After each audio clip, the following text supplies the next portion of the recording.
Good evening, people. This video is about how to efficiently grind the War Thunder birthday event. There are many strategies that you can use to maximize the score you earn per match, which will minimize the time required to unlock the Sturmtiger or whatever other reward you want. So without any further ado, let's start. The first tip I have is to play at the highest rank you are comfortable at. The mission score you earn during a match has a modifier applied to it before being added to the Tanker Star progress or the Rare Vehicles achievement progress. The modifiers go from 0.8 times to 1.2 times in steps of 0.1, starting from ranks 1 to 3 with the 0.8 times multiplier, and up to rank 6 with the 1.2 times multiplier. Put simply, playing at a higher rank will yield more score than playing at a lower rank. Taking advantage of this is essential for efficiently grinding the event. However, it is important to note that simply playing at a higher tier doesn't guarantee more mission score than a lower rank, especially if you're not as experienced at the higher ranks or versing Russia at top tier. The effect of the multiplier is negated if your base score varies by more than the multiplier gives. For example, I would rather have 1500 score at a rank 5 battle over 1000 score at a rank 6 battle. Even though the multiplier for rank 6 is higher than that of rank 5, the difference in base score is high enough that I would actually get more score from the hypothetical rank 5 game than the rank 6 game. This is why the second part of my statement is important, playing where you are comfortable. There is no point forcing yourself into a higher rank if you are not prepared. You will get clapped by players with thousands of more hours than you, and you will not make as much score as you could if you were at the lower ranks. You will also have a lot less fun. The second tip is to play a lineup that you need to spade. This will give you a goal to achieve and makes it seem like you are getting stuff outside of the event done. This helps break the monotony of grinding and can also help stop burnout. It also means that the vehicles you use get better over time, therefore increasing your score potential. It could also be a good idea to play a nation you find fun and need to grind out as well. For example, I played Japan's 8-3 lineup for this reason, and I can honestly say I am enjoying War Thunder again for the first time in a long time, except when half my team is gone within 5 minutes. This is despite me being more experienced with the German vehicles.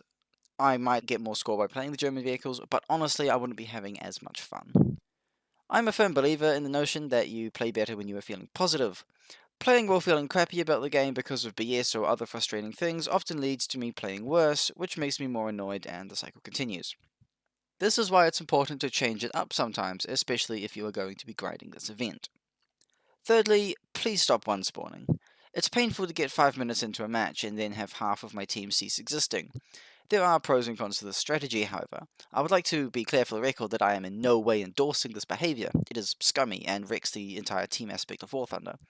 For those of you who don't know, this strategy involves putting a single vehicle into your lineup, then playing a match, getting a few kills, and leaving immediately when you die. This does have its benefits for getting mission score. Because said score isn't multiplied by a win bonus, there aren't really any downsides to the strategy from a score perspective. It allows you to maximize your time in game without having to wait for respawns. However, it is frustrating for your teammates who have to deal with the fallout, i.e. half of the team disappearing in the first 5 minutes. The problem is that it doesn't take into account the nuances of a given match.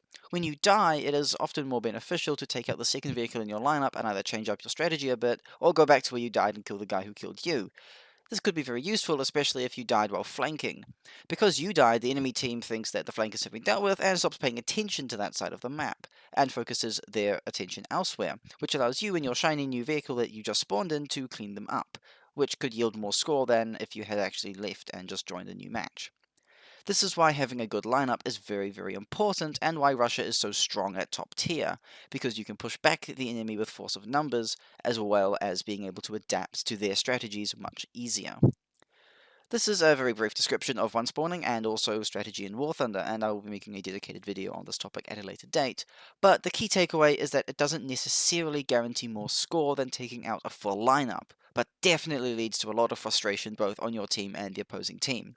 It also gets a bit boring after a while because you are playing a lot more matches than you would otherwise be doing, so please don't do this strategy, and just play the game like a normal person. My final tip is to take regular breaks and drink plenty of water. Playing War Thunder for hours on end will tire you out, so please listen to your body and don't deny it the sustenance it needs. Many people underestimate how important good food and hydration is to good gameplay performance. Tiredness also plays a factor, so please do get some sleep, even if it means sacrificing a few hours of grinding time. I promise you that you will play better tomorrow if you have rested well the night before. Anyway, that about wraps up this video. Thank you guys for watching. If you enjoyed it, please do consider subscribing. It helps out a ton. I've also put out a community post for a Q&A that I will be doing for my 100 subscriber special, so please leave some questions in there and I'll make a video on that at some point. This will probably be the last video I make for a while, as I am starting my final exams in a week and need to prepare for them. Don't expect any high quality productions to come out during that time. After my exams, I'm also going to be working full time to earn some money for university next year. Anyway, once again, thank you so much for watching, and as always, stay salty, my lemons.